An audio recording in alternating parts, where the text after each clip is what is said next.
वो निकल कर सामने आई हैं। एससीओ समिट में शामिल होने के लिए पीएम मोदी जो है वो चीन पहुंचे हुए हैं और इस दौरान एससीओ समिट की ये तस्वीरें निकल कर सामने आ रही हैं। पीएम मोदी और पुतिन की ये मुलाकात आप देख सकते हैं किस तरीके से दोनों नेता जो हैं वो यहाँ बातचीत करते हुए नजर आ रहे हैं और दोनों नेताओं के मुलाकात के दौरान की ये तस्वीर जो है वो निकल कर सामने आ रही है। ये एससीओ समिट के दौरान की तस्वीरें जो है निकल कर सामने आ रही हैं चीन से। इस बीच ये तस्वीर जो है निकल कर सामने आ रही है जहां आप एससीओ समिट में पीएम मोदी जो है वो भी शामिल होने के लिए पहुंचे हुए हैं। पुतिन, शी जिनपिंग जो है वो भी मौजूद और ये तस्वीरें जो है इस बीच निकल कर सामने आ रही हैं। काफ़ी ख़ास और अहम ये तस्वीरें जो है इस बीच कही जा रही हैं। जिस तरीके से पीएम मोदी जो है वो शामिल होने के लिए एससीओ समिट में पहुंचे हैं चीन। पीएम मोदी का 3 दिवसीय दौरा चीन का ही और आज पीएम मोदी के चीन दौरे का अंतिम दिन है और इस बीच ये तियानजिन से तस्वीरें निकलकर सामने आ रही हैं। तियानजिन से तस्वीरें हैं, तस्वीरों में देख सकते हैं किस तरीके से पीएम मोदी जो हैं वो भी नज़र आ रहे हैं और एससीओ समिट की ये तस्वीरें हैं और आज एससीओ समिट का अंतिम दिन है और एससीओ समिट के अंतिम दिन तमाम जो राष्ट्रीय अध्यक्ष हैं, तमाम जो शीर्ष नेता हैं अपने देशों के, वो यहाँ पर पहुँचे हुए हैं। ये तस्वीरें स्क्रीन पर हैं लगातार आपके, इन तस्वीरों में देख सकते हैं किस तरीके से यहाँ पर तमाम नेताओं की जो भागीदारी है वो यहाँ नज़र आ रही है और दूसरी ओर पीएम मोदी जो है वो यहाँ पर नेताओं से मुलाकात करते हुए तस्वीरें स्क्रीन पर आपके इन तस्वीरों में देख सकते हैं। मुलाकात जो है वो इस वक्त ये जारी है, मुलाकात के दौरान की तस्वीर है और इसी के साथ साथ आधिकारिक मुलाकात जो है पीएम मोदी और पुतिन की आज दोपहर करीब 4:30 बजे के आसपास ये मुलाकात होनी है। करीब 1 घंटे ये मुलाकात चलेगी, 45 मिनट तक का जो निर्धारित समय है वो मुलाकात का है।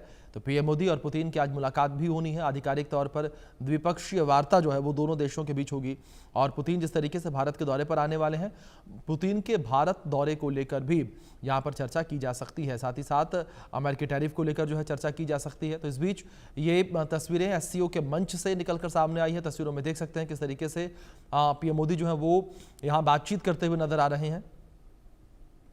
तो ये तस्वीरें आपके स्क्रीन पर पीएम मोदी, पुतिन और शी जिनपिंग, ये तीनों नेता एक साथ यहां नजर आ रहे हैं और ये जो तस्वीर है, ये तस्वीर एक बड़ा संकेत वैश्विक पटल पर दे रही है।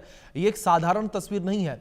अगर आमतौर पर कोई इस तस्वीर को देखे तो उसे लगेगा कि हाँ, 3 देश के राष्ट्रीय अध्यक्ष खड़े हैं, बातचीत कर रहे हैं, लेकिन जो फिलहाल मौजूदा हालात हैं उन हालातों में तस्वीर बड़ी इंपॉर्टेंट है। लेकिन इस बीच एक गौर करने की बात और थी, एक छोटा सा यहाँ पर पल आया जिसमें हमने देखा कि किस तरीके से पूरी तरीके से पीएम मोदी ने शहबाज को इग्नोर किया। ये तस्वीरें भी इस बीच निकलकर सामने आई। पुतिन से बात करते हुए शहबाज को पीएम मोदी और पुतिन ने इग्नोर किया। वो बगल में खड़े थे, पूरी तरीके से इग्नोर करते हुए पीएम मोदी और पुतिन जो है वो आगे बढ़ गए और ये तस्वीर जब रूस, भारत और चीन एक साथ खड़ा हुआ नजर आ रहा है और ये तस्वीर जो है वैश्विक पटल पर एक बड़ी जो है छाप छोड़ती हुई इस वक्त नजर आ रही है, क्योंकि जो मौजूदा हालात नजर आ रहे हैं, जिस तरीके से अमेरिका जो है वो लगातार भारत के ऊपर दबाव बनाने की कोशिश कर रहा है, उस दबाव नीति के बीच, उस अमेरिकी टैरिफ के बीच ये तस्वीर काफ़ी ज़्यादा एक स्ट्रॉन्ग मैसेज जो है वो दे रही है और इन तस्वीरों में देख सकते हैं किस तरीके से PM Modi, Putin, Xi Jinping नजर आ रहे हैं, बातचीत कर रहे हैं। तो ये तस्वीर जो है वो कई बातों का जिक्र कह सकते हैं कि यहाँ पर इस वक्त कर रही है और जिस तरीके से तीनों नेता एक साथ नजर आ रहे हैं, तीनों देश कह सकते हैं कि एक साथ नजर आ रहे हैं। तो ये तस्वीरें स्क्रीन पर आपके इन तस्वीरों में देख सकते हैं किस तरीके से यहाँ तीनों देश जो हैं वो एक साथ नजर आ रहे हैं, पुतिन, शी जिनपिंग और पीएम मोदी। तो तीनों नेता जो हैं वो एक साथ यहाँ नजर आ रहे हैं बातचीत करते हुए और ये तस्वीर जो है वो काफ़ी ज़्यादा अहम हो जाती है। जो परिस्थितियाँ इस वक्त बनी हुई हैं, इन परिस्थितियों के बीच ये तस्वीर जो है वो काफ़ी ज़्यादा महत्वपूर्ण बन जाती है और इन तस्वीरों में देख सकते हैं किस तरीके से पीएम मोदी, शी जिनपिंग और पुतिन जो हैं वो नज़र आ रहे हैं। तो ये तस्वीरें स्क्रीन पर आपके इन तस्वीरों में देख सकते हैं किस तरीके से मुलाकात के दौरान की ये तस्वीर है। तो मुलाकात के दौरान की तस्वीर आपके स्क्रीन पर इन तस्वीरों में देख सकते हैं किस तरीके से ये मुलाकात के दौरान की तस्वीरें हैं जहां तीनों देश एक साथ खड़े हुए नज़र आ रहे हैं और शी जिनपिंग ने भी इस बात का जिक्र किया था हमें साथ आना होगा और जो इस वक्त वैश्विक स्थितियां उत्पन्न हो रखी हैं, इस स्थिति में हमें साथ आने की ज़रूरत है। इस बात का जिक्र खुद पुतिन ने भी किया था और शी जिनपिंग ने भी किया था। ये तस्वीरें इस बीच स्क्रीन पर आपके तस्वीरों में देख सकते हैं किस तरीके से पीएम मोदी, पुतिन नजर आ रहे हैं और ये वो पल जब पीएम मोदी ने पूरी तरीके से शहबाज शरीफ को इग्नोर किया, ये तस्वीरें स्क्रीन पर आपके, इन तस्वीरों में देखा आपने किस तरीके से शहबाज शरीफ जो है वो हाथों में हाथ बांधकर खड़े थे और पूरी तरीके से पीएम मोदी ने जो है शहबाज शरीफ को इग्नोर किया। तो ये तस्वीरें आपके स्क्रीन पर, इन तस्वीरों में देख सकते हैं पीएम मोदी इस वक्त चीन के दौरे पर हैं। एससीओ समिट में शामिल होने के लिए पीएम मोदी जो है चीन पहुंचे हुए हैं और ये तस्वीरें हैं स्क्रीन पर आपके। और प्रधानमंत्री नरेंद्र मोदी इस वक्त जो है एससीओ समिट में शामिल होने के लिए चीन पहुंचे हुए हैं। तियानजिन से तस्वीरें जो है निकलकर सामने आ रही हैं। चीन के तियानजिन शहर में जो है एससीओ समिट आयोजित की गई है, जहां पर तमाम देशों के राष्ट्रीय अध्यक्ष पहुंचे हुए हैं और पीएम मोदी पूरी तरीके से यहां पर शहबाज शरीफ को इग्नोर करते हुए नजर आए हैं, जो कि अपने आप में काफ़ी ही ज़्यादा एक कह सकते हैं कि संदेश देने वाला वो तस्वीर, वो पल, ये तस्वीर स्क्रीन पर ये देख सकते हैं किस तरीके से पीएम मोदी जो है बात करते हुए सीधा वो आगे निकल जाते हैं। पुतिन जो है वो भी पीएम मोदी के साथ नजर आते हैं और दोनों नेता जो हैं वो बात करते हुए आगे जो है निकल जाते हैं और पूरी तरीके से यहाँ पर इग्नोर जो है वो शहबाज शरीफ को पीएम मोदी ने किया है। और दूसरी ओर जिस तरीके से पुतिन, मोदी और शी जिनपिंग साथ नजर आए हैं, इन तस्वीरों को देखने के बाद शायद अमेरिका भी अब घबराने वाला है। अमेरिका भी घबराता हुआ नजर आएगा, क्योंकि अमेरिका जिस तरीके से लगातार टैरिफ वॉर कर रहा है, लगातार अमेरिका जो है टैरिफ लगा रहा है और इस टैरिफ को गलत जो है वो भी खुद अमेरिका के द्वारा भी ठहराया गया। जो अमेरिकी विपक्ष है उसने भी टैरिफ को गलत बताया है। दूसरी ओर अमेरिकी कोर्ट ने भी टैरिफ को गलत बताया, लेकिन उसके बावजूद पुतिन मानने को माफ़ कीजिएगा ट्रंप जो है मानने को तैयार नहीं है। ट्रंप जो है लगातार टैरिफ जो है वो लगाते चले जा रहे हैं और ट्रंप ने कोर्ट के आदेश के बाद भी कहा कि टैरिफ जारी रहेगा। तो इस बीच ट्रंप जाहिर तौर पर डरेंगे, क्योंकि जो तस्वीर निकलकर सामने आई है ये भारत, चीन और रूस एक साथ आता हुआ नजर आ रहा है और जाहिर तौर पर जानकारों का भी यही कहना कि अगर ये तीनों देश एक साथ आते हैं तो अमेरिका का मुकाबला करना काफ़ी ज़्यादा आसान हो जाएगा। क्योंकि अमेरिका जो सुपर पावर बनने की कोशिश करता है, अमेरिका जो पूरे विश्व में केवल अपनी चलाने की कोशिश करता है, अपनी मनमानी की कोशिश करता है, अमेरिका की मनमानी रुकेगी तीनों देशों के साथ आने से। और जब भारत और चीन के बीच व्यापार बढ़ेगा तो उससे भी भारत की निर्भरता अमेरिका के ऊपर कम होगी, क्योंकि भारत का जो व्यापार है अमेरिका में वो करीब करीब $60 बिलियन के आसपास का व्यापार है सालाना के हिसाब से। तो वहीं दूसरी ओर जो भारत चीन में व्यापार मौजूदा समय में कर रहा है वो व्यापार कर रहा है 10 से 15 बिलियन डॉलर का, और चीन भारत में जो व्यापार कर रहा है वो करीब करीब $100 बिलियन का कर रहा है। और ऐसे में संभावनाएं तलाशी जा रही हैं कि भारत अपना व्यापार चीन में किस तरीके से बढ़ाए। और एक रिपोर्ट ये दावा कर रही है कि जो भारत का सक्षम, भारत जो है वो 160 बिलियन तक का जो व्यापार है वो करने में सक्षम है। और ऐसे में अगर भारत जो है वो 50-60 बिलियन तक भी अपने व्यापार को पहुंचा देता है तो अमेरिका के ऊपर से भारत की निर्भरता आप ये मानिए कि लगभग खत्म होने के बराबर पहुंच आएगी।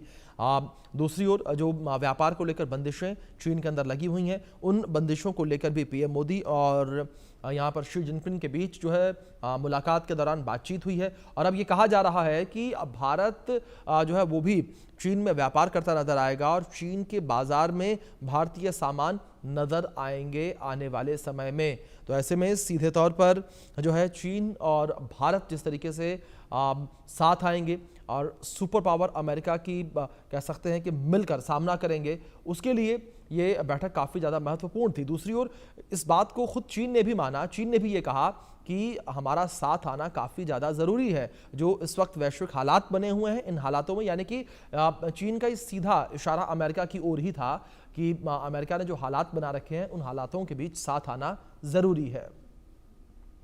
लेकिन दूसरी ओर आज पीएम मोदी और पुतिन की भी मुलाकात होनी है। जिस तरीके से पीएम मोदी ने चीन के साथ द्विपक्षीय वार्ता की, अब पीएम मोदी जो है वो पुतिन के साथ द्विपक्षीय वार्ता करेंगे। इस दौरान जो है कई अहम मुद्दों को लेकर चर्चा होने की बातें सामने आ रही हैं और व्यापार को लेकर रूस से चर्चा जो है पीएम मोदी के द्वारा की जा सकती है। किस तरीके से व्यापार को बेहतर किया जाए, किस तरीके से व्यापार को बढ़ाया जाए, इस पहलू पर भी लगातार चर्चा जो है की जा सकती है। 脚踏实地，砥砺奋进，更好发挥组织功能。一是坚持求同存异，志同道合是力量，是优势；求同存异是胸怀，是智慧。上海合作组织成员国都是朋友和伙伴，要尊重彼此差异，保持战略沟通，凝聚集体共识，加强团结协作，把合作盘子做大，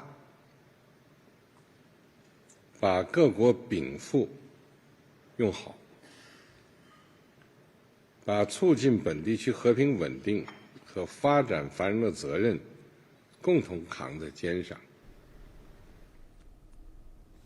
तो ये तस्वीरें जो है निकलकर सामने आ रही हैं तियानजिन से, चीन का शहर तियानजिन, जहां पर एससीओ समिट आयोजित की गई है। तमाम वैश्विक नेता आप एक मंच पर, एक राउंड टेबल पर इस वक्त बैठे हुए हैं। तमाम मुद्दों को लेकर इस वक्त चर्चा जो है वो अब शुरू हो चुकी है।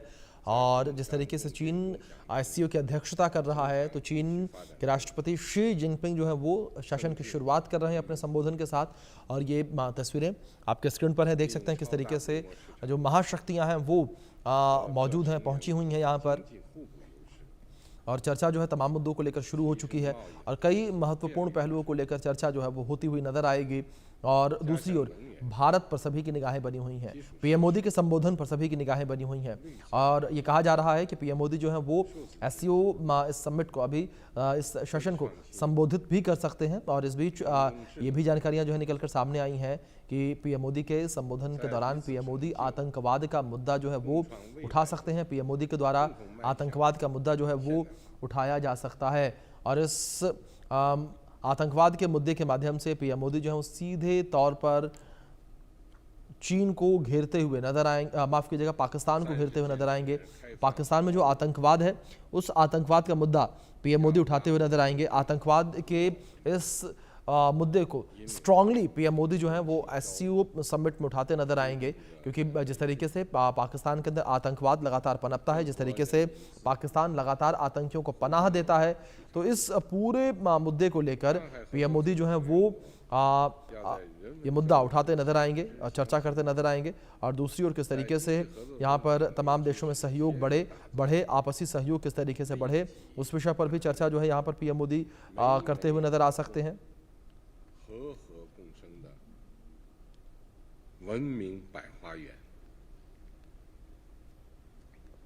लगातार ये तस्वीरें जो है वो निकलकर सामने आ रही हैं, जिस तरीके से पीएम मोदी जो है वो बैठक में शामिल होने के लिए पहुंचे हुए हैं। ये तस्वीरें स्क्रीन पर आपके, जहां पीएम मोदी एससीओ समिट में शामिल होने के लिए पहुंचे हुए हैं। और एससीओ समिट की शुरुआत जो है वो हो चुकी है और तस्वीरों में देख सकते हैं किस तरीके से समिट की शुरुआत जो है वो हो चुकी है। और चीन जो एससीओ समिट की अध्यक्षता कर रहा है, तो चीन के राष्ट्रपति शी जिनपिंग के संबोधन के साथ एससीओ समिट की शुरुआत हो चुकी है। और ये तस्वीरें जो है वो भी निकलकर सामने आ रही हैं। इस बीच हमारे साथ डिफेंस एक्सपर्ट सुधाकर जी जुड़े हैं, उनका रुख करेंगे। रिटायर्ड मेजर जनरल सुधाकर जी, बहुत स्वागत है आपका इंडिया न्यूज़ पर सबसे पहले तो। और दूसरी ओर सुधाकर जी, जिस तरीके से अगर इस बैठक को लेकर बात की जाए, किस तरीके से आप एससीओ बैठक को देख रहे हैं और पीएम मोदी के संबोधन को, क्योंकि लगातार ये भी कहा जा रहा है कि एससीओ की इस बैठक के दौरान पीएम मोदी सत्र को संबोधित करते भी नजर आ सकते हैं। अभिषेक, सबसे पहले नमस्कार। आपने मुझे आपके चैनल के लिए इनवाइट किया और हमारे व्यूअर्स को भी शुभकामनाएं। जहां तक आपकी सवाल है, मैं ये जो ऑनगोइंग एससीओ को इस तरफ देखता हूं कि ये एससीओ ऐसा माहौल में हो रहा है, बैकड्रॉप, पैंडेमिक ख़त्म नहीं हुआ, रूसो यूक्रेन लड़ाई शुरू, वो ख़त्म नहीं है, नहीं भी होगा अभी, जिस तरह उसको हैंडल कर रहे हैं। अभी हमास और इजराइल का जो लड़ाई है, बीच में ऑपरेशन सिंदूर, पाकिस्तान ने पहलगांव कि जो हमारे 26 टूरिस्ट को मारे थे, उसके बाद ऑपरेशन सिंदूर अभी तक तो ख़त्म नहीं हुआ, ये लगातार चलते रहेगा। अभी सप्लाई चेन का disruption, price rise in fuel, food and fertilizer, ये चल रहा है अभी, ना केवल ग्लोबल साउथ बल्कि ग्लोबल नॉर्थ में भी काफ़ी इम्पैक्ट है। तो इस बैकड्रॉप से अगर आप देखते हैं तो एक चीज़ जो है वो छुपा हुआ नहीं है, सबके शक्ल पे नज़र आ रहा है, वो है डोनाल्ड ट्रंप का जो टैरिफ है। ये टैरिफ बिल्कुल ऐसा वो सेंसेशनलाइजेशन नहीं, लेकिन ये एक पनिशमेंट के तौर पे, जैसे दुश्मन को आप पीटते हैं, मारते हैं या गोला बारूद से डिस्ट्रॉय करते हैं, इस किस्म की ये जो लैशिंग है ये हो रहा है। तो ये एक सेंट्रल पॉइंट रहेगा। इसको हटाने के लिए या इसको सर्कमवेंट करने के लिए जो भी कुछ बयानबाजी देंगे, तो मेरे विचार के मुताबिक एक सेंट्रल पॉइंट रहेगा। इसके अलावा हिंदुस्तान की तरफ से सेंट्रल पॉइंट एससीओ का मैंडेट सभी को पता है, चाहे आप पॉलिटिकल, इकोनॉमिक, आप एनर्जी सिक्योरिटी, काउंटर टेररिज्म वगैरह वगैरह आप लेते हैं, स्टेबिलिटी, रीजनल स्टेबिलिटी, ये पॉइंट्स रहेंगे कहीं ना कहीं। बट हिंदुस्तान का जो मेन मुद्दा है ये किसी भी तरह इसमें इंक्लूड करना निहायत आवश्यक है। सबसे पहला चीज है, हमारे पिछले जो डिफेंस मिनिस्टर का मीटिंग हुआ था एससीओ मीटिंग से पहले, उन्होंने जो पाकिस्तान का पॉइंट को, जो पहलगाम जो इंसिडेंट 22 अप्रैल को हुआ था 2025 को, वो वाला उन्होंने शामिल नहीं किए थे। लेकिन बलूचिस्तान में जाफर एक्सप्रेस वाला जो हाईजैक हुआ था उसको उन्होंने जी। इंक्लूड किया था, या इसी तरह कोई जो एक्टिविटी बीएलए ने किया था। तो ये एक पॉइंट है, अगर इसको हम शामिल कर सकते हैं जॉइंट स्टेटमेंट में, ये बहुत बड़ा एक इम्पॉर्टेंट अचीवमेंट होगा। दूसरा, ये जो टैरिफ की वजह से अभी जो इम्पैक्ट हो रहा है हिंदुस्तान के ऊपर 50% टैरिफ, इसका कोई कारण, कोई जस्टिफिकेशन कुछ सामने उभर के नहीं आ रहा है। ये एक आर्बिट्री और इम्पल्सिव डिसीजन की तरह लग रहा है, क्योंकि ये अमेरिकन लॉ का अगर आप पढ़ेंगे कॉन्स्टिट्यूशन को, अमेरिकन कॉन्स्टिट्यूशन प्रेसिडेंशियल पावर को 15% दे रखा है। ये 1974 का उनका ट्रेड एक्ट है, और इमरजेंसी पावर जब एक्सरसाइज करते हैं 15% तक को एक मैक्सिमम उसको इम्पोज कर सकते हैं। लेकिन अभी ये 50% आ गए हैं, जो कि 1977 का एक उनका कॉन्स्टिट्यूशन एक्ट है विच अलाउज। लेकिन वो अलाउ जो है वो कांग्रेस की अप्रूवल होना निहायत जरूरी है। तो ये बिना कांग्रेस को जाके इस तरफ जो स्वीपिंग टैरिफ इंपोज कर रहे हैं, ये एक ना केवल हिंदुस्तान बल्कि विश्व में 60 देशों के ऊपर ये इंपोज हो चुका है, और आने वाले समय में ये बढ़ती जाएगी। तीसरा चीज जो है एनर्जी सिक्योरिटी। आज के दिन में जो कारण और जस्टिफिकेशन बता रहे हैं, हिंदुस्तान के ऊपर 50% जो टैरिफ डाला है, 25% है वो बेसिक रिटेलिएटरी, और बाकी जो 25% एक पनिशमेंट के तौर पे।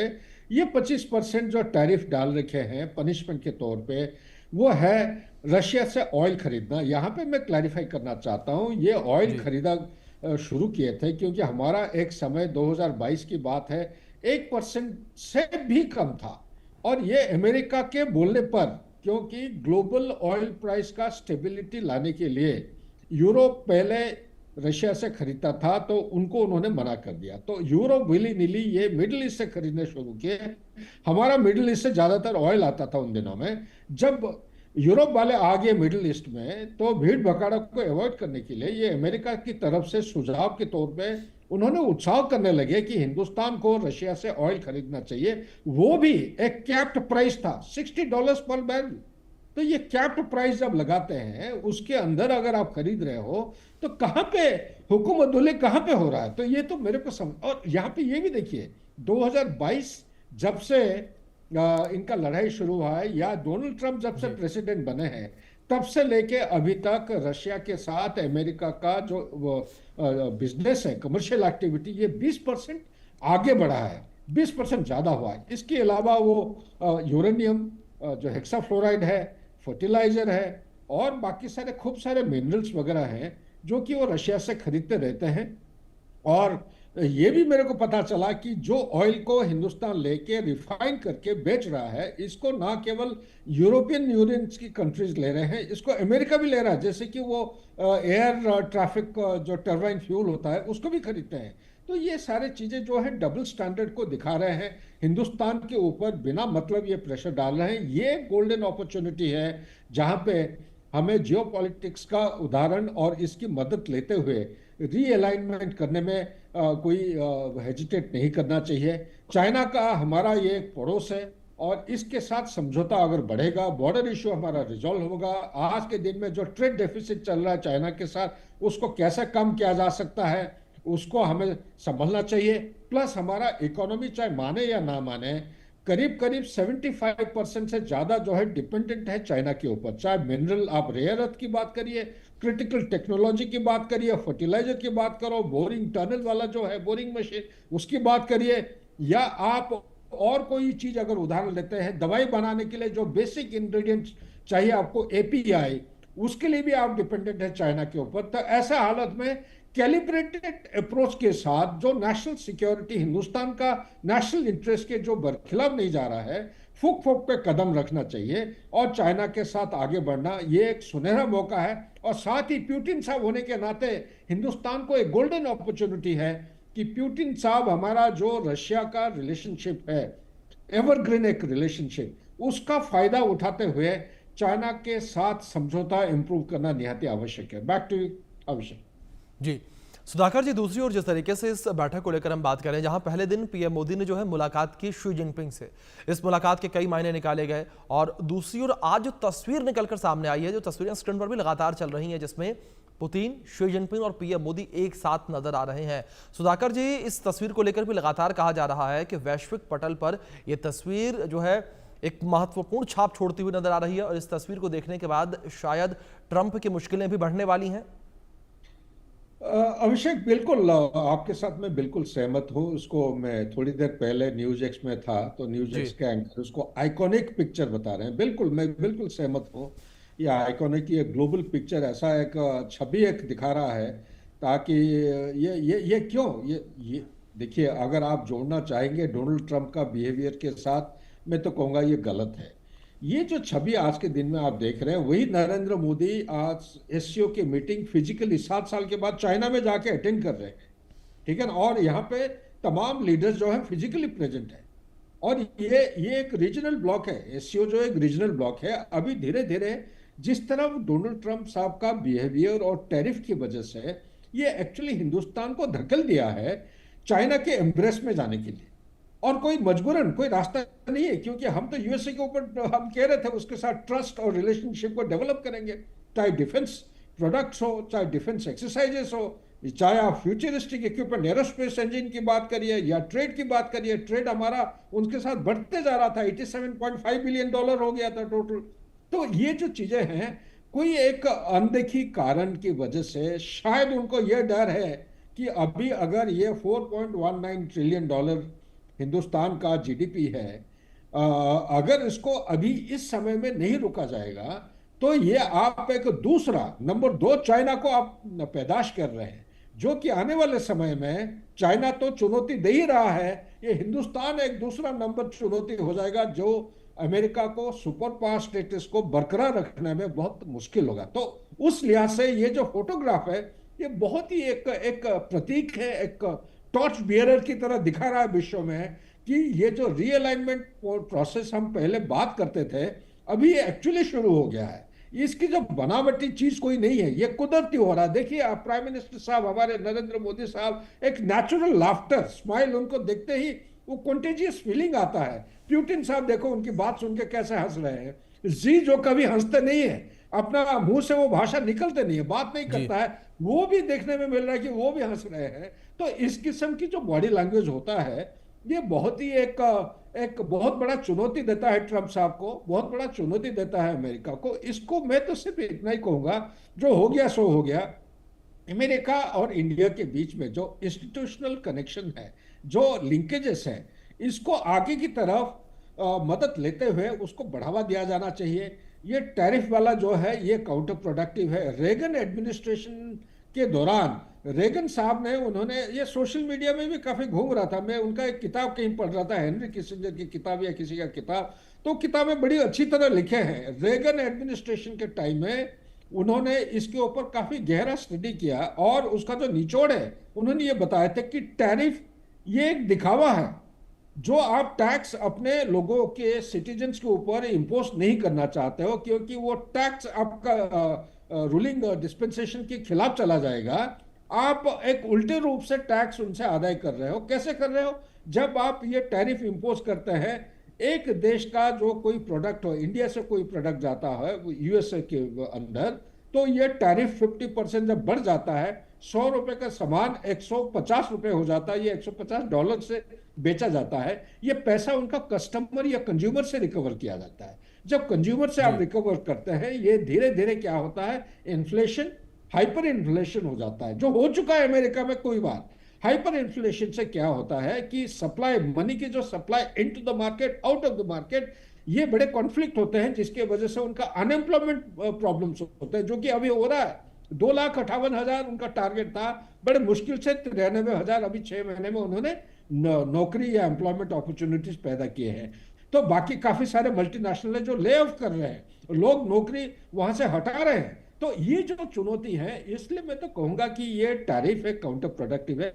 अगर उनका इरादा है कि ये लड़ाई, रशिया यूक्रेन की लड़ाई को बंद करना है, और इस तेल की वजह से रशिया का जो अटैक चल रहा है, तो ये गलत है। जिस तरह एक डॉक्टर के पास एक मरीज जाता है, तो मरीज का जो बीमारी है, डॉक्टर के पास दो ऑप्शन होते हैं, एक डिजीज को इवेल्युएट करना, और दूसरा है सिम्टम। कोई सर दर्द बोलता है तो उसको अगर डिस्प्रिन दे देंगे, एक ऑप्शन है वो डिस्प्रिन लेके आ जाता है, एस्प्रिन लेके आ जाता है। दूसरा ऑप्शन है उसका गहरा पूरा एकदम खून पेशाब सब कुछ चेक करो, गहराई में जाके ये करिए। तो वो जड़ तक जाने की जरूरत है। अगर डोनाल्ड ट्रंप साहब भूल गए हैं तो उनको याद दिलाना पड़ेगा। इसका मेन कारण क्या है? जब नाटो क्रिएट किया था 1949 में 12 देश के साथ, और 1990 9 फरवरी को जेम्स बेकर जाके मिखाइल गोर्बाचोव को आश्वासन दे रहे हैं, कमिटमेंट दे रहे हैं कि ये ईस्ट यूरोप और ईस्ट जर्मनी और वेस्ट जर्मनी दोनों का यूनिफाई कराइए। मिखाइल गोर्बाचोव उस समय आशंका पैदा किए थे, दर्शाए थे कि नहीं, उससे क्या होगा, नाटो का बढ़ेगा। उन्होंने एश्योरेंस दिया था नाटो का स्फीयर ऑफ इन्फ्लुएंस 1 इंच भी आगे नहीं बढ़ेगा पूर्व की तरह। सिर्फ जर्मनी के जो एरिया नहीं, कंप्लीट यूरोप का जो बॉर्डर है ये नहीं बढ़ेगा। तब था करीब 12 से लेके वो 17 देश या 16 देश थे। अभी आप देखते हैं 2025 में ये कितने हो गए, 32 देश हो गए। ये कोई अनदेखी जो छुपा हुआ एजेंडा है, जिसकी वजह से इनकी फैलाव हो रहा है। और रशिया को अगर आप एक चारों तरफ से घेर लेते हैं, ब्लैक सी से घेर रहे हो, बाल्टिक रीजन से, नॉर्डिक रीजन से, चारों तरफ से अगर घेर लोगे, यही उदाहरण अगर उनको साबित करते हो कि मेक्सिको और कनाडा में इस तरह अगर हरकत होगा, क्या यूएस सेफ और सिक्योर फील करेगा? क्या यूएस चुप करके बैठेगा?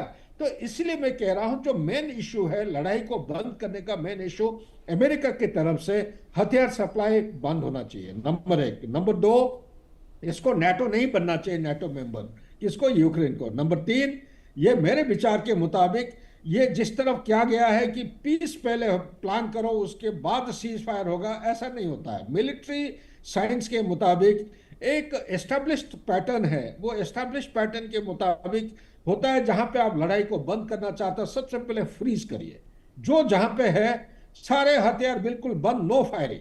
और इसका बैकग्राउंड में जो जो जहां से हथियार पहले सप्लाई करते थे, गोला बारूद प्रोवाइड करते थे, वो बिल्कुल बंद होना चाहिए, नो मूवमेंट। देयर आफ्टर उसका जो एक इमेजिनरी लाइन, एक अलाइनमेंट को रफली दोनों तरफ म्यूचुअली एक्सेप्ट करते हुए, चाहे लाइन को लाइन ऑफ कंट्रोल बोलिए या और कुछ कहना चाहते हो आप, उसको अपना के दोनों तरफ के जो ट्रूप्स हैं उसको 5-10 किलोमीटर पीछे की तरह हटाना चाहिए।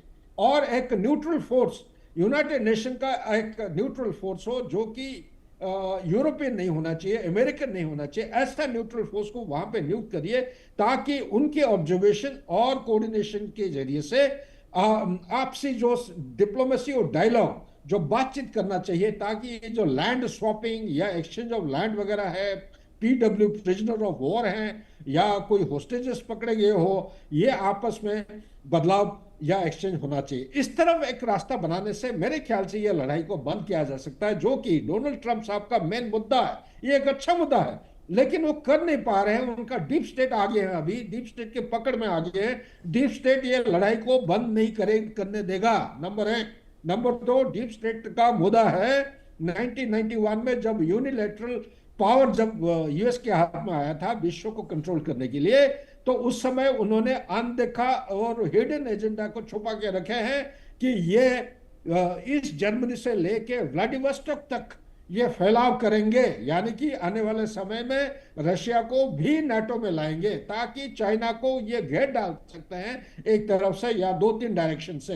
ये इनका छुपा हुआ मुद्दा है। इस मुद्दे की तरह ये काम करते जा रहे हैं। इसलिए मैं तो कहूंगा बड़ी पिक्चर को मद्देनजर रखते हुए सारे कदम उठाना चाहिए। हिंदुस्तान के पीछे से पढ़ने से एक अच्छा दोस्त उनको मिल गया था, जो कि 2000 से पहले जी एक एस्ट्रेंजमेंट हमारा रिलेशनशिप था, और 2000 के बाद जो 25 साल ये बीते हैं, ये एक एंगेजमेंट का पीरियड था। इसमें इंस्टीट्यूशनल लिंकेजेस की वजह से आज रिश्ता, इतना सब कुछ गड़बड़ होने के बावजूद भी ये लिंकेजेस अभी कामयाब निकल रहे हैं, अभी भी काफी हरकत हो रहे हैं, जिसके वजह से थोड़ा सा उम्मीद है कि हम आगे ये इसको सुधार कर सकते हैं। लेकिन हर चीज का एक रेड लाइन होता है। वो रेड लाइन ऐसा है, अभी सुनने में मिला, अभी सुबह सुबह मैसेज आया है मेरे फ्रेंड से, यूरोपियन यूनियन के ऊपर अमेरिका प्रेशर डालना शुरू कर दिया कि सेकेंडरी टैरिफ हिंदुस्तान के ऊपर डालिए, क्योंकि हिंदुस्तान की वजह से ये लड़ाई हो रहा है। कैसे लड़ाई हो रहा है? ये लड़ाई, हम वहां से करीब 6000 किलोमीटर दूर पे है। हमारा कैसा ना जोग्राफिक कॉन्टिग्यूटी है, हमारा क्या उसके साथ जुड़ाव है? तेल अगर ले रहे हैं, तेल हमें कहीं से लेना था, और अमेरिका के बोलने पर ही रशिया से लिए हैं। इससे विश्व का जो तेल का प्राइस है, इससे स्टेबलाइज किया गया है, और स्टेबिलिटी, और उसको रिफाइन करके जो हम देते हैं वो अमेरिका खुद ले रहा है। और दूसरी बात, जो अमेरिका से हम पहले ऑयल नहीं खरीदते थे, उसको डाइवर्सिफिकेशन के हिस्से में हम अमेरिका से भी तेल खरीदने लगे हैं। तो ये सारी चीजें अगर मद्देनजर रखते हैं, ये एक वेस्ट ऑफ टाइम है। इनके पास सोचने का या एडवाइजरी रोल में जो है साहब लोग, वो बिना सोचे समझे गलत एडवाइस दे रहे हैं। ये गलत रास्ते पे अमेरिका जा रहा है, और पुश बैक हिंदुस्तान तो चुप करके रहेगा, पुश बैक उनका अमेरिका के अंदर से ही आएगा। कॉन्स्टिट्यूशनल आज के दिन में कोर्ट उनके खिलाफ चला गया है, अभी वो सुप्रीम कोर्ट चाहते हैं टैरिफ के। बिल्कुल सुधाकर जी, मैं लौटूंगा आपके पास, लेकिन इस बीच एक बड़ी जानकारी सामने आ रही है, उसका रुख कर लेते हैं। उसके बाद मैं आपसे इस विषय पर चर्चा करूंगा। जहां पुतिन जिनपिंग से मुलाकात पर पीएम मोदी का पोस्ट सामने आया। राष्ट्रपति पुतिन से मुलाकात सुखद अनुभव, पीएम मोदी ने कहा है। ये पीएम मोदी का पोस्ट भी सामने आया है। मुलाकात की जो तस्वीरें हमने देखी, इन तस्वीरों को पीएम मोदी ने साझा किया। ये तस्वीरें स्क्रीन पर आपके देख सकते हैं किस तरीके से पीएम मोदी ने ये तस्वीरें साझा की हैं। पुतिन के साथ मुलाकात के दौरान के पीएम मोदी ने ये तस्वीर साझा की। राष्ट्रपति पुतिन से मुलाकात सुखद अनुभव, ये कहा पीएम मोदी ने। तो देख सकते हैं किस तरीके से पीएम मोदी और पुतिन गले मिलते हुए एक दूसरे का गर्मजोशी के साथ स्वागत करते हुए। ये तस्वीरें हैं स्क्रीन पर आपके देख सकते हैं किस तरीके से ये तस्वीरें जो है निकलकर सामने आई हैं, और जिस तरीके से लगातार सभी की निगाहें बनी हुई थी पीएम मोदी और पुतिन की मुलाकात पर। ये मुलाकात हुई है, और अब आज दोपहर जो है पीएम मोदी और पुतिन की द्विपक्षीय बैठक भी होगी, जिसमें कई मुद्दों पर चर्चा होगी। सुधाकर जी हमारे साथ लगातार बने हुए हैं। सुधाकर जी, जिस तरीके से हम तस्वीरों का जिक्र कर रहे थे, पीएम मोदी ने भी तस्वीर साझा की है पुतिन के साथ, और दोनों नेता जिस गर्मजोशी के साथ एक दूसरे को गले लगाते नजर आ रहे हैं, हाथ मिलाते नजर आ रहे हैं, जाहिर तौर पर एक स्पष्ट और एक बड़ा संदेश जो है वैश्विक बाजार में जाएगा। सुधाकर जी, बिल्कुल सही कह रहे हैं। जैसे पुरानी एक कहावत है कि one picture one image is better than 1000 looks या 1000 विजिट्स। तो इसी तरह ये जो पिक्चर एक चीज जाहिर कर रहा है कि ये जो पुतिन साहब और हमारे प्राइम मिनिस्टर नरेंद्र मोदी साहब का दोनों के बीच में ये बॉडी लैंग्वेज, मैं खुद ही क्वालिफाइड हूँ NLP न्यूरो लिंग्विस्टिक प्रोग्रामिंग, और उसके मुताबिक ये कह रहा है कि ये एक जेन्युइन जो एक अंदर से आता है ना, अंदर से जब आता है तो वो ये इसके साथ जुड़ा हुआ है। ये कोई दिखावा नहीं है, ये कुदरती एक उनका एक मिलन है, मैच एंड मिक्स वाला नहीं है, जो लाइकिंग वाला है, और आपसी समझाव जो है रशिया और इंडिया के बीच में, इससे ये दिखता है पूरा एकदम। और ये पिक्चर को देख के अभिषेक मैं ये कहूंगा कि डोनाल्ड ट्रंप को कोई आगे दिखे। सुधाकर जी, मैं आ रहा हूं आपके पास, लेकिन इस बीच एक बड़ी खबर निकलकर सामने आई है बैठक को लेकर। एससीओ की बैठक में राष्ट्रपति जिनपिंग ने कहा कि एससीओ ने नए अंतर्राष्ट्रीय संबंध स्थापित किए हैं। शहबाज की मौजूदगी में जिनपिंग ने आतंकवाद की निंदा की है। ये बड़ी खबर है। आतंकवाद, अलगाववाद, उग्रवाद के खिलाफ एससीओ, ये शी जिनपिंग ने कहा है। ये बड़ी खबर निकलकर सामने आई है, जहां शी जिनपिंग ने आतंकवाद को लेकर भी कहा कि अलगाववाद, उग्रवाद, आतंकवाद के खिलाफ एससीओ है। शी जिनपिंग का यह बयान सामने आया, और शहबाज शरीफ के सामने आतंकवाद की निंदा शी जिनपिंग के द्वारा की गई है। तो ये निंदा साफ तौर पर बताती है कि किस तरीके से पीएम मोदी और जिनपिंग की मुलाकात हुई है, और किस तरीके से ये मुलाकात एक ऐतिहासिक मुलाकात के रूप में देखी जा रही थी। उसका इम्पैक्ट भी अब एससीओ बैठक में नजर आया। एससीओ बैठक की अध्यक्षता जिस तरीके से इस वक्त चीन कर रहा है, और जब बैठक की शुरुआत हुई तो शी जिनपिंग के संबोधन के साथ बैठक की शुरुआत हुई, क्योंकि चीन जो है इसकी अध्यक्षता कर रहा है, और शी जिनपिंग ने यहाँ पर आतंकवाद का मुद्दा उठाया है, आतंकवाद को लेकर निंदा की है। आतंकवाद, अलगाववाद, उग्रवाद के खिलाफ एससीओ है, ये शी जिनपिंग के द्वारा कहा गया है। तो ये बड़ी खबर निकलकर सामने आई है, और एक कह सकते हैं कि भारत के लिए भी एक बड़ी कूटनीतिक जीत है कि चीन ड्रैगन जो है वो आतंकवाद को लेकर खुले तौर पर, खुले मंच पर ये कह रहा है कि आतंकवाद जो है वो नहीं सहा जाएगा, और एससीओ इसके खिलाफ है। आतंकवाद, अलगाववाद और उग्रवाद का जिक्र जो है जिनपिंग ने किया है। सुधाकर जी हमारे साथ बने। सुधाकर जी, मैं आपका रुख करूंगा और इस बयान को लेकर भी बात करूंगा मैं कि जिस तरीके से पीएम मोदी की मुलाकात शी जिनपिंग के साथ हुई है, इस मुलाकात का कह सकते हैं कि ये परिणाम कि शहबाज शरीफ के सामने ही आतंकवाद की निंदा। अभिषेक, ये एक मैं कहूँगा हिस्टोरिक माइलस्टोन है हमारा जो कूटनीति या जो डिप्लोमेटिक स्किल्स हैं, इसमें कोई शक नहीं है। ये इस किस्म का बयान अगर जी दिए हैं तो मैं तो कहूँगा कुडोज एंड बधाई हो, मुबारक हो हमारे जो मिनिस्ट्री ऑफ एक्सटर्नल अफेयर्स और उनकी जो कंप्लीट टीम है, सबको बधाई देना चाहिए, क्योंकि ये एक बहुत महत्वपूर्ण स्टेटमेंट निकला है जी के मुंह से।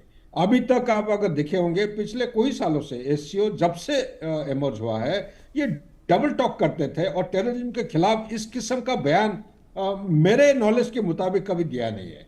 ये पहली बार उन्होंने टेररिज्म, एक्सट्रीमिज्म और सेपरेटिज्म, मतलब आप वायलेंट एक्टिविटी का जो तीनों फॉर्म है, तीनों को वो निंदन कर रहे हैं, खंडन कर रहे हैं कि ये होना नहीं चाहिए। आज के दिन में जो रूल्स बेस्ड इंटरनेशनल ऑर्डर जो हम बात कर रहे हैं, और एक लिबरल डेमोक्रेसी, हालांकि डेमोक्रेसी का नाम वो नहीं लेंगे क्योंकि ये कम्युनिस्ट कंट्री है, लेकिन इतना बहुत है हिंदुस्तान के लिए।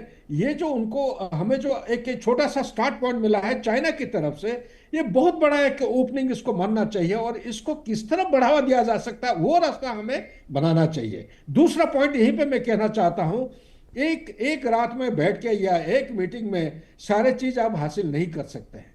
कहीं ना कहीं आपका ये छोटा सा एक स्टार्ट पॉइंट मिला है, इसी को किस तरफ हम आगे की तरफ डेवलप कर सकते हैं, और आने वाले समय में यही चाइना से ऐसा कदम उठाएं पाकिस्तान के खिलाफ।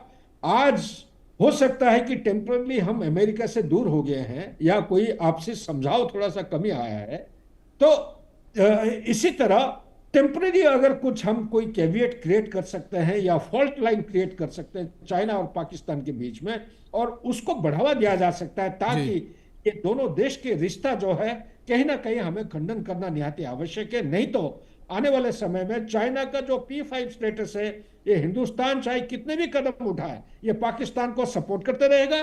पाकिस्तान लगातार ये क्रॉस बॉर्डर टेररिज्म को बंद करने वाला नहीं है, मैं सिर्फ गारंटी के साथ कह रहा हूं। इसलिए इसके खिलाफ कोई लंबा दौर का कोई हमें कदम उठाना पड़ेगा। वो कदम है जो आज शुरू हुआ है। ये स्टेटमेंट चाइना की तरफ से निकलना बहुत महत्वपूर्ण है। मैं बधाई देना चाहता हूं मिनिस्टर ऑफ एक्सटर्नल अफेयर्स और उनके पूरी टीम को। जी सुधाकर जी, दूसरी ओर जाहिर तौर पर यह माना जाए कि पाकिस्तान के लिए एक कह सकते हैं कि बड़ी ये सिरदर्दी भी अब हो गई। पाकिस्तान के लिए कह सकते हैं कि ये बड़ा झटका भी हो गया, क्योंकि पाकिस्तान लगातार ड्रैगन को अपने पाले में मानता था। ये समझता था पाकिस्तान के ड्रैगन हमेशा उसके साथ रहेगा, और ड्रैगन की शह पाकर पाकिस्तान लगातार नापाक हरकतों को अंजाम देता था। अभिषेक, बात बिल्कुल सही है। पाकिस्तान, देखिए, ये जियोपॉलिटिक्स एक ऐसा चीज है, बहुत अनप्रिडिक्टेबल है। आज सुबह जैसे कि अमेरिकन प्रेसिडेंट सुबह कुछ, दोपहर को कुछ, शाम को कुछ, बयानबाजी चेंज होते रहता है। तो इसमें ना हमें देखना पड़ता है दो चीजें, एक है कैपेबिलिटी और दूसरा है इंटेंट। तो इंटेंट बदल सकता है, कैपेबिलिटी को बदलने में बहुत टाइम लगता है, हमें यह समझना पड़ेगा। तो कैपेबिलिटी क्या है? आज के दिन में पाकिस्तान के पास नॉन स्टेट एक्टर, ये अमेरिका आके मुनीर को गोद में क्यों ले लिया पाकिस्तान में? इसको बोलते हैं ये golden triangle of non state actors. कौन कौन है गोल्डन ट्रायंगल में? इसमें अफगानिस्तान है, पाकिस्तान है और ईरान है। और उनको डर यह है कि जैसे 9/11 हुआ था और ये ओसामा बिन लादेन अबोटाबाद में मिला, कि ऐसा तो नहीं है कि ये तैयारी करके फिर 9/11 कुछ करने जा रहे हैं अमेरिका के खिलाफ। तो इसलिए ये अनदेखी एक हिडन एजेंडा है अमेरिका को, जो बाहर इतने जल्दी वो लाएंगे नहीं, लेकिन उनका मेन प्लान है कहीं ना कोई फुटप्रिंट होना चाहिए, चाहे रेयर अर्थ एलिमेंट के हो या क्रिप्टो करेंसी करके पाकिस्तान को अपने गोद में बिठा के रखना चाहते हैं, ताकि वो सरप्राइज ना हो जाए 9/11 जैसे जो हुआ था। तो इसी तरह ये जो चीज आप कह रहे हैं, बिल्कुल झटका तो लगा है, लेकिन पाकिस्तान एक ऐसा, सॉरी अनपार्लियामेंट्री भाषा में यूज ना करना चाहता हूं आपके चैनल में, जी लेकिन ऐसा एक एक देश है, आप चाहे कि कुछ भी कर लीजिए, इनका जो पूंछ है कभी सीधा नहीं होगा, ये जी चलते रहेंगे जी किसी भी तरह। ये डबल गेम खेलने में माहिर हो चुके हैं। जब यूएसएसआर की जो ट्रुप्स थे अफगानिस्तान में, तब उन्होंने मुजाहिद का हेल्प लेके अमेरिका को सपोर्ट किया था। कौन? पाकिस्तान। और वही अमेरिका को धक्कल दिए उन्होंने 20 साल आके अफगानिस्तान 9/11 के बाद उन्होंने ही धक्कल के यही तालिबान को सपोर्ट किया उन्होंने, और तालिबान के मदद लेते हुए अमेरिका को हटाया था। तो इसलिए ये जो देश है, इसको आप बिलीव नहीं कर सकते हैं। ये आज के दिन में झटका जरूर लगा है, लेकिन आने वाले समय में जब तक ये कैपेबिलिटी उनका रहेगा, नॉन स्टेट एक्टर, उनके पास विश्व का, अगर आप देखेंगे strategic studies, global strategic studies जो वाशिंगटन में है, उसका लेटेस्ट रिपोर्ट देखेंगे, 67 इंटरनेशनल टेररिस्ट या ग्लोबल टेररिस्ट ऑर्गेनाइजेशन आज के दिन में विश्व में है, और उसमें से बहुत सारे पाकिस्तान का प्राइम मिनिस्टर इमरान खान एक बार बोले थे 100 से ज्यादा टेररिस्ट ऑर्गेनाइजेशन ऑपरेट कर रहे हैं, लेकिन जो अंतरराष्ट्रीय लेवल के हैं वो 12 है। 12 में से 5 जो है वो हिंदुस्तान के ऊपर ऑपरेट करने का उनका निगाह है, बाकी जो 7 है वो परेशान कर रखे हैं पाकिस्तान के अंदर। इसके अलावा उनका इंडिजिनस टेररिस्ट ऑर्गेनाइजेशन जो है, जैसे आप बोलिए कि तहरीक तालिबान पाकिस्तान, ई जिहाद, जब Balochi liberation front, Sindhu liberation front, इसी तरह अलग अलग हैं, और उनके डिमांड्स भी अलग अलग चीजें हैं। तो इसीलिए पाकिस्तान खुद परेशान हो रखा है, लेकिन ये परेशानी के लिए हमदर्दी दिखाने की कोई जरूरत नहीं है। पाकिस्तान के ऊपर जब तक आप दबाव नहीं डालेंगे, जब तक एफएटीएफ में दोबारा ब्लैकलिस्ट नहीं करेंगे, तब तक ये देश आपको नाके दम परेशान करते रहेगा। अभी 22 अप्रैल को उन्होंने इसी साल पहलगाम किया है, आने वाले समय में बांग्लादेश की तरफ से, नेपाल की तरफ से, हिंदुस्तान के हिंटरलैंड के अंदर कोई ना कोई हरकत करने जा रहे हैं। इसलिए मैं तो हमारे देश के जो नेता हैं, जो डिसीजन मेकर हैं, उनको तो सिर्फ इतना ही सलाह हम दे सकते हैं कि सिर्फ एडमिनिस्ट्रेशन, सिक्योरिटी फोर्सेस का दायित्व नहीं है सिक्योरिटी का, इसमें हर सिटीजन का, हर नागरिक का एक दायित्व है देश का सिक्योरिटी के लिए। सबको आगे की तरफ कदम बढ़ाना चाहिए और एक डिसिप्लिन के दायरे के अंदर रहना चाहिए, क्योंकि सिक्योरिटी एक आदमी का नहीं हो सकता है, ना 10 आदमी का। पूरे देशवासियों को साथ में मिलकर कदम कदम आगे बढ़ाना चाहिए, तब जाके देश सुरक्षा रह सकता है। Back to you please.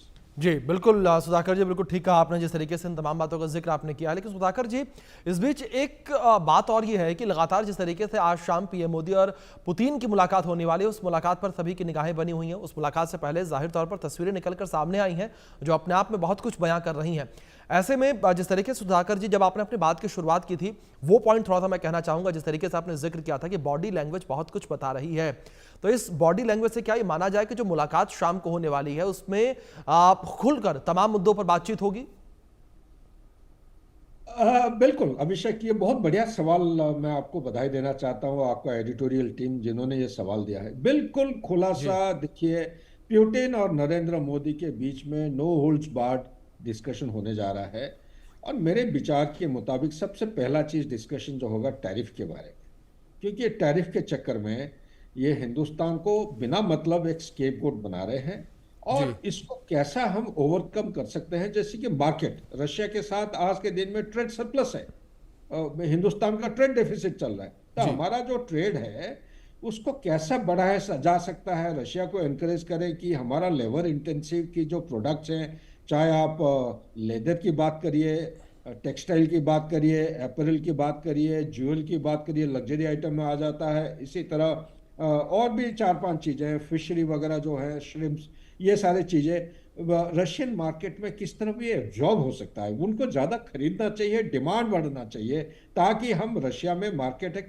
ये उसको डिस्कवर कर सकते हैं। दूसरी बात जो डिस्कशन होने जा रहा है, जो केंद्र बिंदु होगा, लड़ाई को कैसे खत्म, बिल्कुल रशिया और यूक्रेन के बीच बिल्कुल में ये लड़ाई को कैसे खत्म बिल्कुल करेगी। सर मैं लौटूंगा आपके पास, मैं जवाब लूंगा इस पर आपसे, लेकिन सर इस बीच एक तस्वीर निकलकर सामने आ रही है, वो अपने दर्शकों को हम तस्वीर दिखा दें। काफी महत्वपूर्ण ये तस्वीर है क्योंकि जिस तरीके से प्रधानमंत्री नरेंद्र मोदी ने शहबाज शरीफ को इग्नोर किया है एससीओ समिट के दौरान, ये काफी एक महत्वपूर्ण तस्वीर निकलकर सामने आई है। एक और मैसेज ये कि साफ तौर पर जिस तरीके से पीएम मोदी ने कहा कि आतंकवाद भारत कभी नहीं सहेगा, पुतिन और पीएम मोदी शहबाज शरीफ के सामने बिल्कुल ये बात कर रहे हैं, लेकिन पूरी तरीके से टोटली 100% इग्नोर्ड यहां पर शहबाज शरीफ। तस्वीरों में साफ तौर पर देखा जा सकता है किस तरीके से शहबाज शरीफ जो है वो हाथ में हाथ बांधे खड़े नजर आ रहे हैं, लेकिन उन्हें पूरी तरीके से इग्नोर यहां पर पुतिन ने भी किया है, पीएम मोदी ने भी किया है। और पीएम मोदी और पुतिन यहां बातचीत करते हुए तस्वीरों में देख सकते हैं, लेकिन बिल्कुल बगल में शहबाज शरीफ खड़े हैं, लेकिन उन्हें पूरी तरीके से इग्नोर किया गया है। सुधाकर जी मैं आपका रुख करूंगा, बैक टू यू। जिस तरीके से तस्वीरें निकलकर सामने आई और अभी हम लगातार इन्हीं मुद्दों पर हम सुधाकर जी बात कर रहे हैं कि तस्वीरें बोलती हैं और बहुत कुछ बयां करती हैं। इस बीच इस तस्वीर को देखने के बाद क्या अंदेशा लगाया जाए कि ये क्लियर एक मैसेज है कि पाकिस्तान से बात जो है बिल्कुल भी संभव नहीं है, जिस तरीके से टोटली इग्नोर किया है, देखा तक नहीं उस तरफ पीएम मोदी ने और ना ही पुतिन ने। बिल्कुल सही कह रहे हो। पाकिस्तान के साथ हमारे जो लीडरशिप है उन्होंने बहुत बढ़िया तरीके से ऑपरेशन सिंदूर के दौरान और उसके बाद वाकया किए हैं कि पाकिस्तान के साथ अगर बात करेंगे सिर्फ दो मुद्दों पे बात करेंगे जी, terrorism and talks can not go together. एक तो ये काउंटर टेररिज्म के बारे में बात करेंगे और दूसरा जो है ये water and blood can not flow together. ये काउंटर जो ट्रांस बॉर्डर टेररिज्म जब तक ये बंद नहीं करेंगे तब तक हम इसके साथ बात नहीं करेंगे। और मैं जो इंडस वाला बात कर रहा हूं इनडायरेक्टली ये हिंट नहीं दे रहा हूं, साफ साफ कह देना चाहता हूं। दूसरा मुद्दा क्या है? दूसरा मुद्दा है कि पाकिस्तान ऑक्यूपाइड जम्मू एंड कश्मीर को वापस कब देंगे। अभी तक बात हमने छेड़ा नहीं था, लेकिन ये साफ साफ बात करना चाहिए। ये उन्होंने उस समय ब्लैक एंड व्हाइट में दिया है, बयानबाजी हुई है, ठीक है कि नहीं। अभी ये एक प्लेटफॉर्म आ गया, ये एक रीजनल प्लेटफॉर्म है, लेकिन धीरे धीरे ये ग्लोबल स्टेटस एज्यूम करते जा रहा है। यहां पे ये भी मैसेज एक जा रहा है जो फोटो का आप बिल्कुल सुधाकर जी जिस तरीके से आपने जिक्र किया काफी महत्वपूर्ण ये कह सकते हैं कि एससीओ समिट भारत के लिए भी, और जो तस्वीरें निकलकर सामने आई वो तस्वीरें वैश्विक पटल पर बहुत कुछ कहती नजर आ रही हैं और बहुत संकेत देती नजर आ रही है। बहुत शुक्रिया सर आपका जुड़ने के लिए और बातचीत के लिए।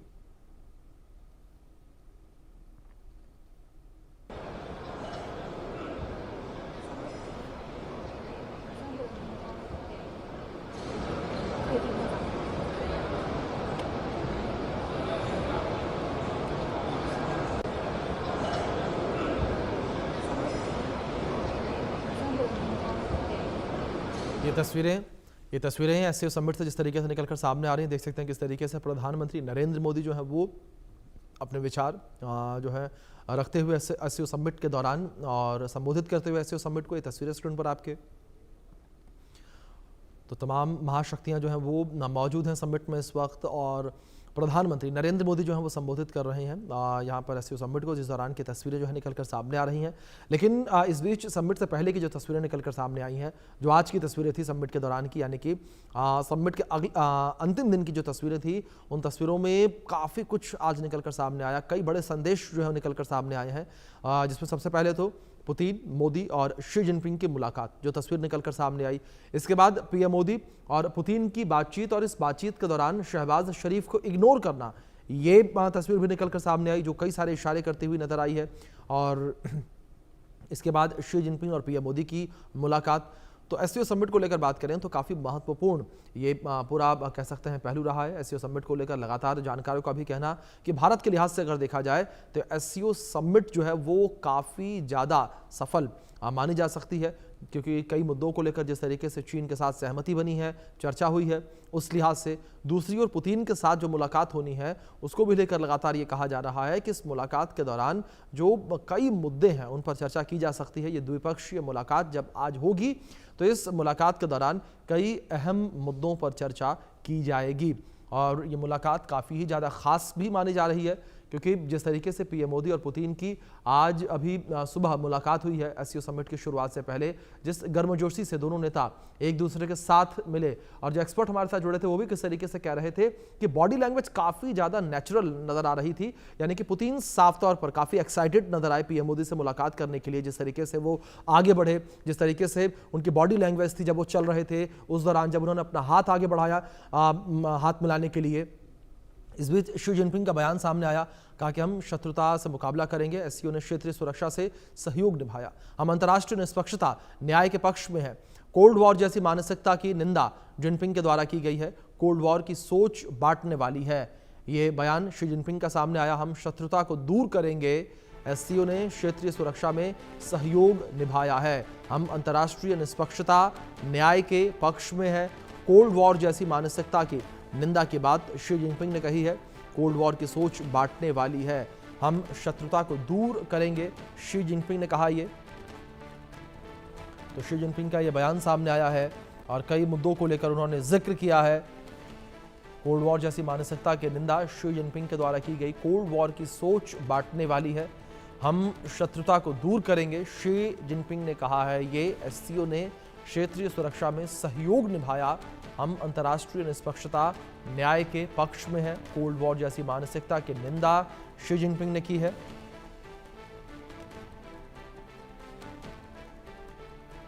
तो शी जिनपिंग का ये बयान जिस तरीके से सामने आया, उन्होंने कहा कि हम अंतर्राष्ट्रीय निष्पक्षता न्याय के पक्ष में है। न्याय के पक्ष में होने की बात जो है वो शी जिनपिंग के द्वारा कही गई है। कोल्ड वॉर की सोच बांटने वाली है, शी जिनपिंग ने कहा है ये।